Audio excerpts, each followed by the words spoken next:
Hey everybody, welcome back to Bones and Brews.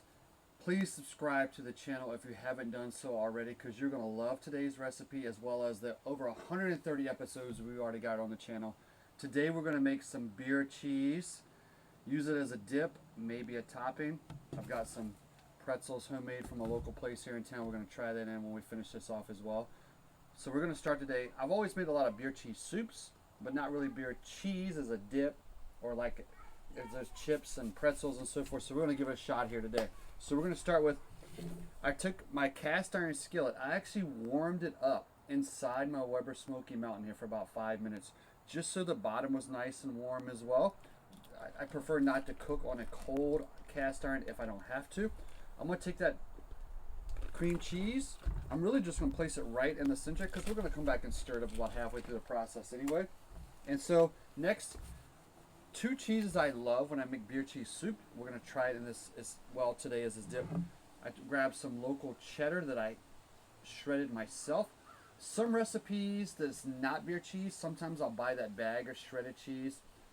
Believe it or not, when you shred it yourself, it's fresher. It really does blend better. It melts easier. It is a better way to go when you're making anything with cheese. So we're going to put that in there as well. So I've got about a cup of that. And then what I did is I got a really soft smoked Gouda here locally as well. So I chopped that up. It's so soft. It's actually hard to shred it at this point. So I chopped it up. It's still going to melt nice and easily in there, so I'm not too worried about it. So I'm using two cheeses for that, plus that cream cheese. So I guess that's three cheeses.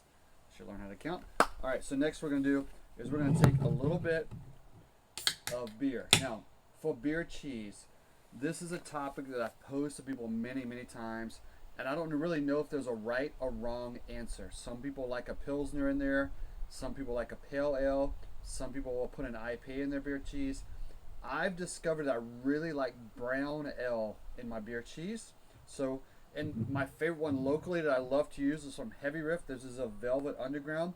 I would say search out anywhere, wherever you live, find a great local brown ale or any local beer and try it in there. And don't go grabbing anything off the shelf in the grocery store. Find a great local beer for it and really test that beer cheese and experiment. To be honest, the experimentation happens with the beer you're using as well as that blend of cheeses. That's why I like that Gouda. So we're going to take, this is a 12-ounce beer, so we're going to take about half of that and pour it in there. Guess who the other half is for?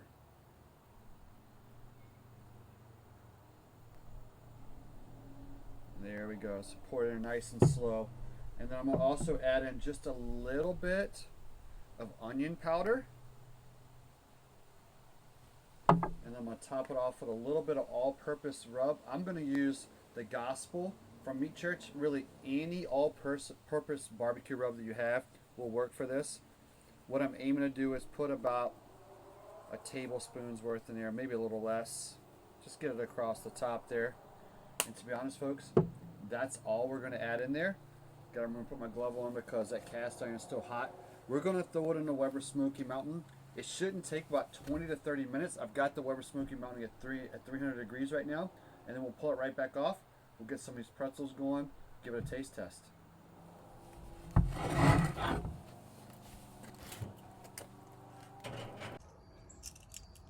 All right, the beer cheese is almost done. So that pretzel's on the smoker as well now for the last couple of minutes just to warm up.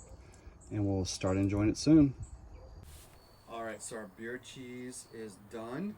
Couple of hints as you're making that on that smoker, because it has that cream cheese in there. Depending on how hot you can get that smoker, you might need to whisk it a few times, open it up just to get that cream cheese to break down inside there as well. But it really will start to happen and form for you as well. You might realize it might be a little too liquidy. You might want to add a little more cheddar.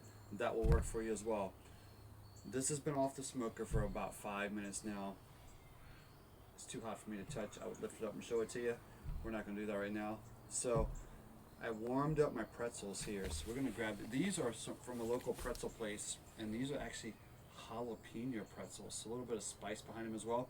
You can get some frozen pretzel bites, throw them in the oven, pre-make them, whatever you want to do. I'm actually going to use some of this sauce later on. I think I might put some and make some, I got some pretzel buns, and I might make some smashed burgers with bacon, some beer cheese, and a pretzel bun on a Blackstone. That sounds pretty good too, doesn't it, folks? But right now, let's give it a taste test.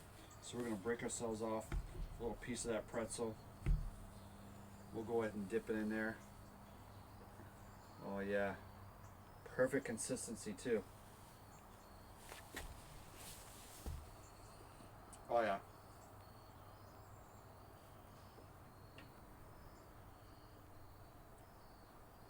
All day long, folks. All day long. This is delicious. Absolutely delicious. I love the fact that I didn't just stay with cheddar, that I added that smoked Gouda in there as well.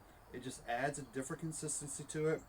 And then that brown ale, I'm telling you, I don't know why I go to it every time. It is absolutely amazing in a beer cheese.